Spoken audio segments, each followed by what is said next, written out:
त्र्यम्बकं जजामहे सुगन्धिं पुष्टिवर्धनम् उर्वारुकमेव वन्दनात् मृत्युमुक्ष्यमामृतात्। ॐ त्र्यम्बकं जजामहे। कीर्ति,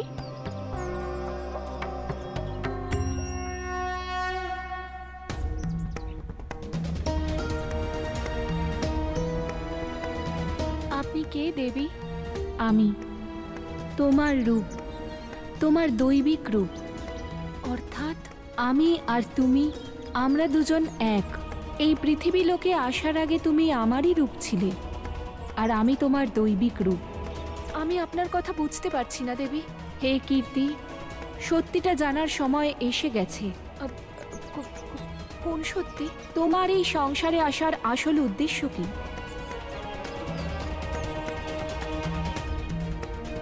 কোন উদ্দেশ্যে এসেছি আমি এই সংসারে? তুমি এই সংসারে শক্তিকে জন্ম দিতে এসেছিলে, কিন্তু এখন তোমার জন্মের সেই উদ্দেশ্য পূর্ণ হয়েছে। অর্থাৎ পূর্ব জন্মে তুমি পিতৃর কন্যা ছিলে।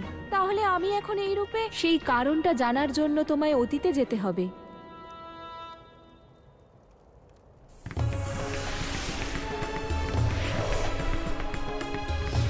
দেবীরা, আমরা সনত কুমারেরা আপনাদের সবাইকে অভিশাপ দিচ্ছি যে আপনারা সবাই পৃথিবী লোকে মানুষ হয়ে জন্মগ্রহণ করবেন।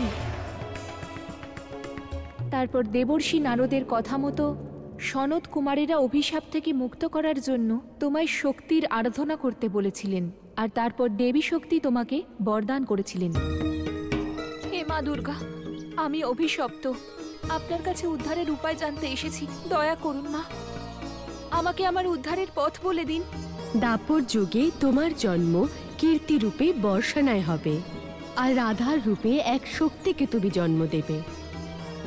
তখন ওখানে ভগবান শ্রীকৃষ্ণের জন্ম হবে, আর তিনিই তোমাকে উদ্ধার করবেন। তারপরে তুমি আবার এই দৈব লোকে ফিরে আসবে। হে কীর্তি, এখন তোমার উদ্ধারের সময় এসেছে। তুমি খুবই ভাগ্যবতী যে শক্তি স্বরূপা রাধা তোমার উদ্ধারের কারণ হয়েছে, যাতে তুমি এই সংসার থেকে ফিরে সেই কর্ম করো যা তোমার নিয়তি নির্ধারণ করে রেখেছে। যদি আমার উদ্ধারের কারণ আমারই কন্যা হয়, তাহলে মাধ্যম কে আর পথ কি দেবী? তোমার এই প্রশ্নের উত্তর পরম অবতার শ্রীকৃষ্ণের কাছে আছে। উনি দেখাবেন তোমাকে সৎকর্মের পথ।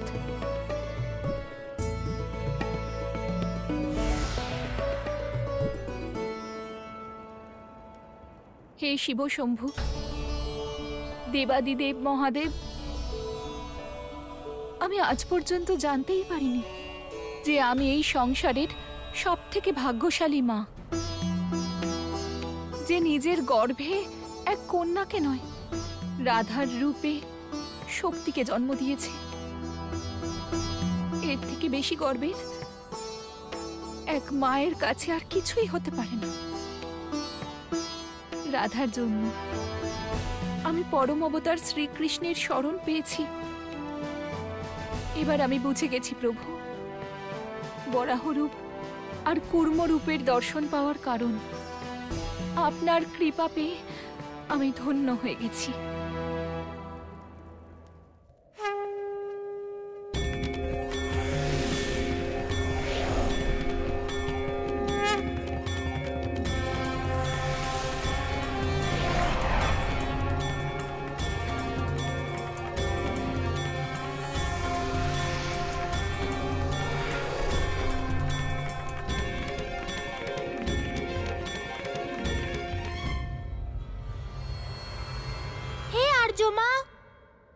আপনি আমায় সাহায্য করে না কেবল আমার পরিকল্পনাকে সফল করেছেন, বরং সংসারের বিধির বিধানকে খণ্ডিত হওয়া থেকে রক্ষা করেছেন।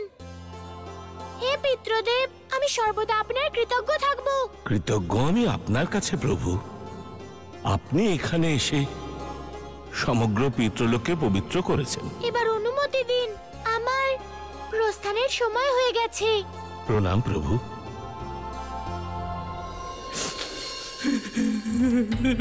আমি তো ভেবেছিলাম যে একটা তীরে দুটো লক্ষ্য ভেদ হবে, পরিকল্পনা আমাদের হবে আর কর্ম ওর হবে, কিন্তু পাশাই ঘুরে গেল।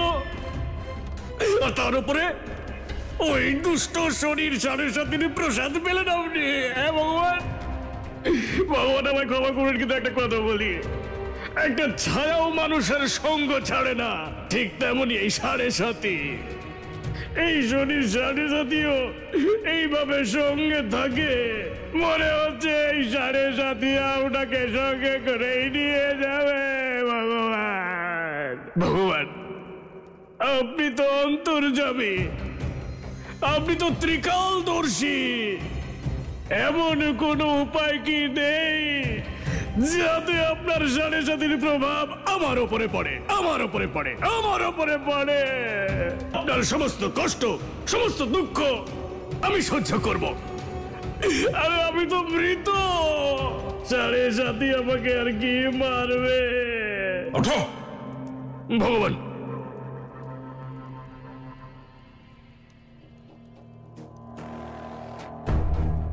আরে আমার প্রিয় ভদ্রাক্ষ, আমি যে বরদান লাভ করেছি তা তুমি নিয়ে নিতে চাইছো? বরদান? কাল অব্দি তো 7.5 অভিশাপ ছিল ভগবান, আজ বরদান কি করে হয়ে গেল? 7.5 হলো সেই বরদান যা ভোগ করে প্রাণীরা তাদের পাপ কর্ম আর অধর্ম থেকে মুক্তি পেয়ে যায়। আর সব থেকে গুরুত্বপূর্ণ হলো, যে ব্যক্তির এই 7.5 দশা চলছে তার মৃত্যু হয় না, স্বয়ং যমরাজও তার কাছে ঘেঁষে না।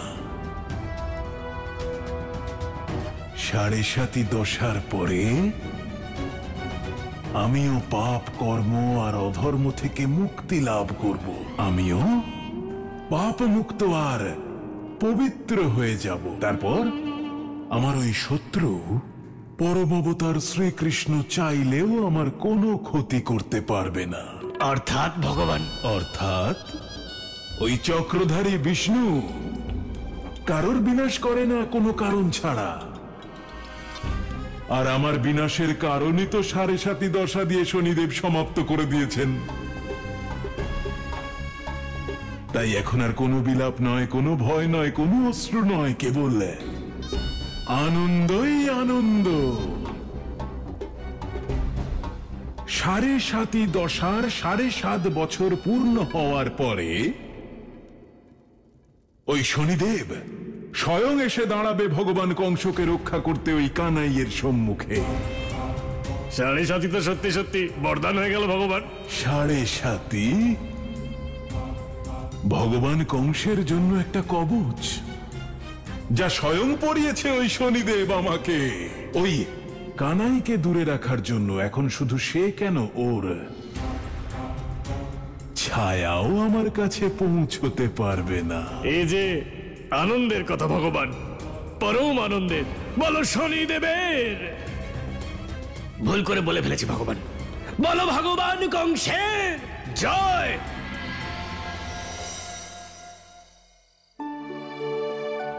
রাধা মা,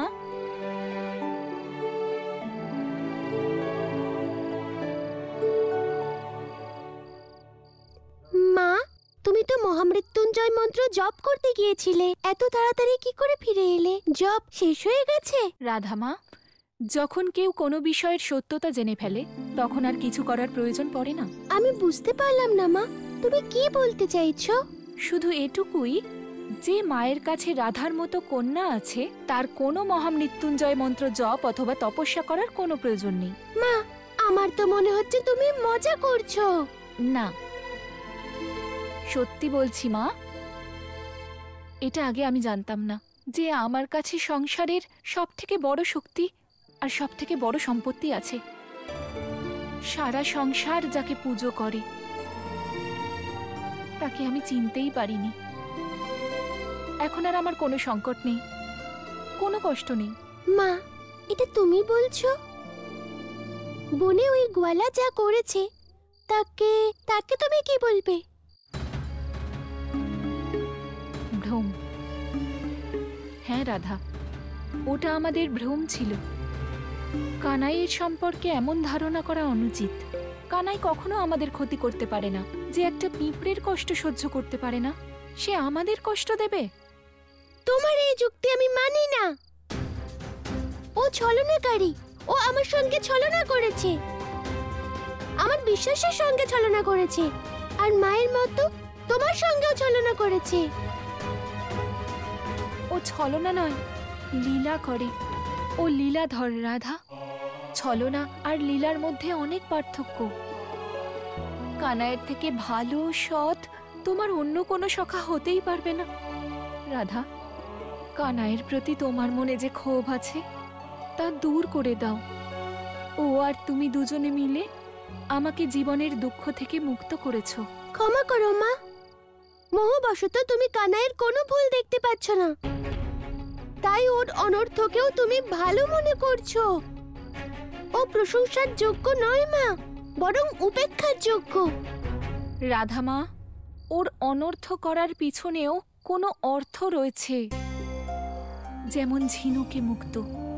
আমি আবার বলছি, ও কারুর শত্রু হতেই পারে না। আর সেই মায়ের শত্রু তো কখনোই নয় যে মায়ের গর্ভে রাধা জন্ম নিয়েছে। তোমার কথা আমি বুঝতে পারছি না। তুমি এখন ক্লান্ত, আর আমিও কথা বলে যাচ্ছি। তুমি বসো, আমি এক্ষুনি জল আনছি।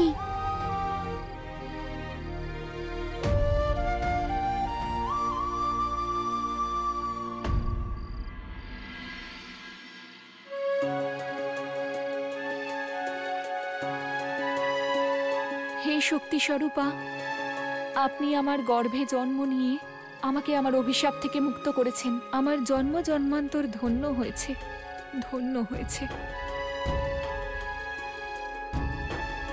মা, একটা কথা জিজ্ঞেস করব? বলো। তুমি কিছু লুকোচ্ছ আমার কাছে। কি লুকোবো? যে সত্য এতদিন ধরে আমার অজানা ছিল, এতদিন পরে আমি জানতে পারলাম। কি সত্যি মা? যে তোমার আমার সবার জীবনের একটাই উদ্দেশ্য। মনে হচ্ছে ওই গোয়ালা তোমার উপর কোনো মায়া রচনা করেছে, সেই জন্যই তুমি এরকম কথা বলছো মা। রাধা, কথা বলতে বলতে কত দেরি হয়ে গেল। চলো, আমি তোমায় ঘুম পাড়িয়ে দিই। তুমি একটুও চিন্তা করো না মা, আমি ঘুমিয়ে পড়বো। এসো।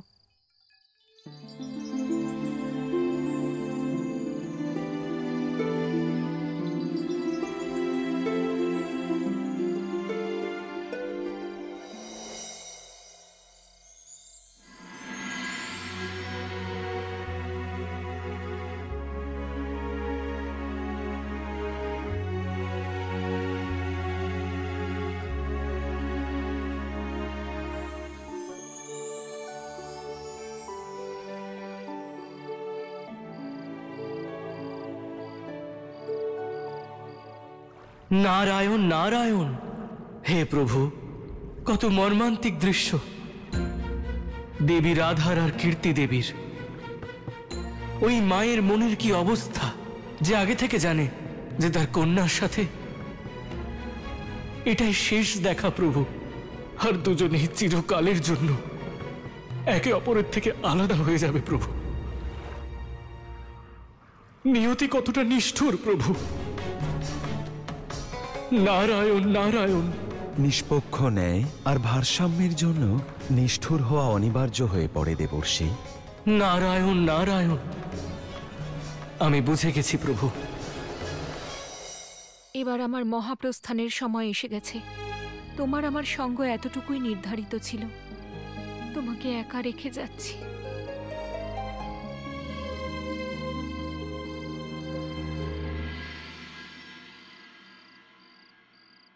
মা, আমি জানি যে তোমার মনে অবশ্যই কিছু আছে যা তুমি আমাকে বলতে চাইছো না, কিন্তু কোনো অনর্থ ঘটে যাবার আগেই যে করেই হোক আমাকে সবটা জানতে হবে। আমি এটা জানি যে এই সব কানাইয়েরই ছলনা।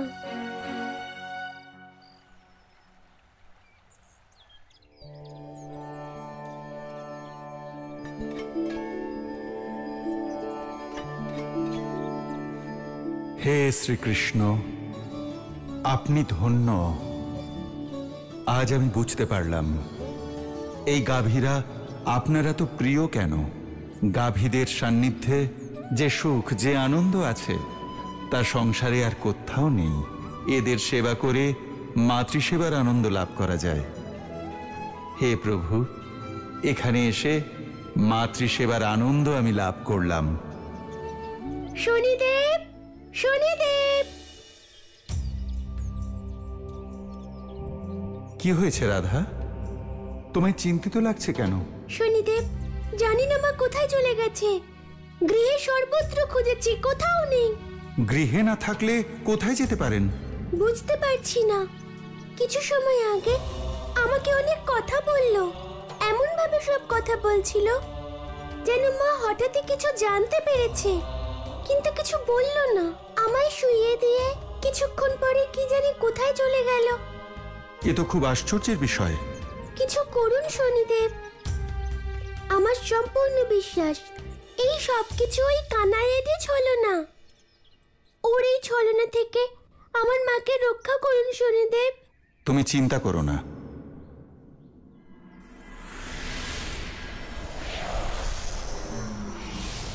হে কৃষ্ণ, কতটা নির্বোধ, কতটা অভাগিনী ছিলাম।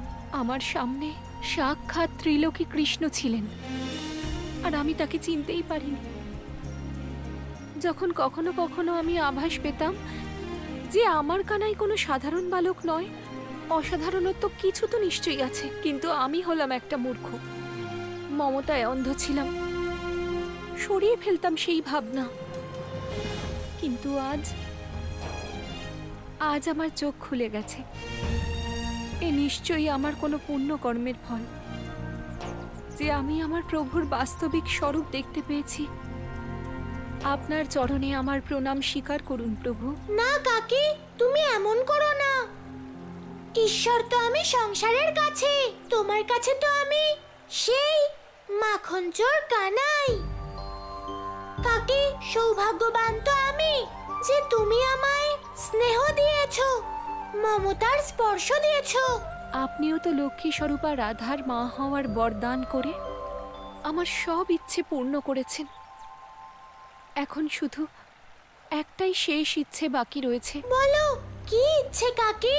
আমার প্রভু কখন আমাকে নিজের শরণে নিয়ে নিজের ধামে স্থান দেবেন। কাকি, ভগবান কোনো কাজ প্রত্যক্ষভাবে করেন না, কারোর মাধ্যমে করেন।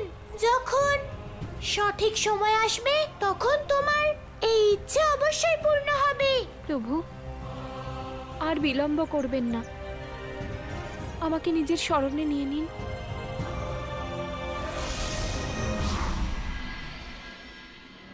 হে প্রভু। কি হয়েছে শনিদেব? কি হয়েছে আমার মায়ের? মা ঠিক আছে তো? আপনি ধন্য প্রভু, আর ধন্য আপনার লীলা। ভগবান শ্রীকৃষ্ণের লীলা না কেউ বুঝতে পেরেছে, না কখনো পারবে। ওনার লীলা অপার। কিন্তু কি হয়েছে শনিদেব, আমাকে বলুন আপনি। দেবী রাধা, না উনি আমাকে দোষী করলেন, না নিজেকে। উনি এমন লীলা রচনা করলেন যাতে দেবী কীর্তির প্রস্থানের পথ প্রশস্ত হয়ে গেল। এ আপনি কি বলছেন শনিদেব? তোমার মা দেবী কীর্তি সংসারের শাশ্বত সত্যের জ্ঞান লাভ করেছেন। সেই জন্য তিনি প্রভু শ্রীকৃষ্ণের শরণ লাভ করেছেন। না, এটা সত্য নয়। এটাই সত্য মা রাধা। তাই এখন আমার কিছুই করার নেই, কারণ তোমার মা স্বইচ্ছায় ভগবান শ্রীকৃষ্ণের শরণে গিয়েছেন। এখন না তাকে কেউ ফিরিয়ে আনতে পারবে, আর না কেউ তাকে আটকাতে পারবে। কানাই সব বন্ধনের ঊর্ধ্বে রাধা। রাগ, দেশ, মোহ, মায়া, সফলতা, ব্যর্থতা সবকিছুর ঊর্ধ্বে। আমার মা এখন কোথায়? আপনি শুধু সেই স্থানের নাম বলুন, আমি যাব সেখানে।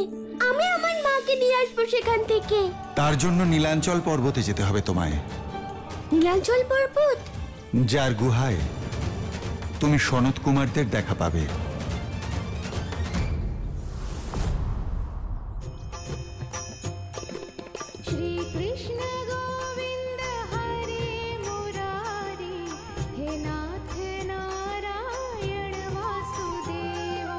श्री कृष्ण गोविंद हरे मुरारी हे नाथ नारायण वासुदेव। মা মা তুমি কোথায় মা? মা তুমি যেখানেই থাকো সেখান থেকে ফিরে এসো মা। মা যাও কাকি, নীলাচল পর্বতের দিকে, সেখানেই আছে তোমার উদ্ধারকর্তা সেই 4 ঋষি কুমার। জন্ম জন্ম সে মুক্তি পায় শ্রী কৃষ্ণ গোবিন্দ হরে মুরারি হে নাম। মা তুমি কোথায় মা?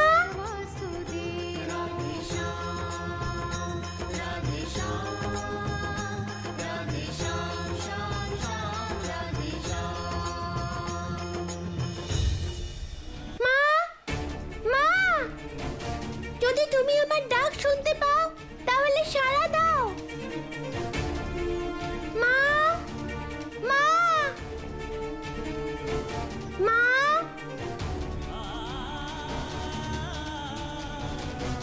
মনে হয় পৌঁছে গেছি, এটাই সেই নীলাঞ্চল পর্বত। মা আমি জানি তুমি কোথায় আছো, আসছি আমি আমার সঙ্গে নিয়ে যাবার জন্য। আমি তোমাকে কোথাও যেতে দেব না।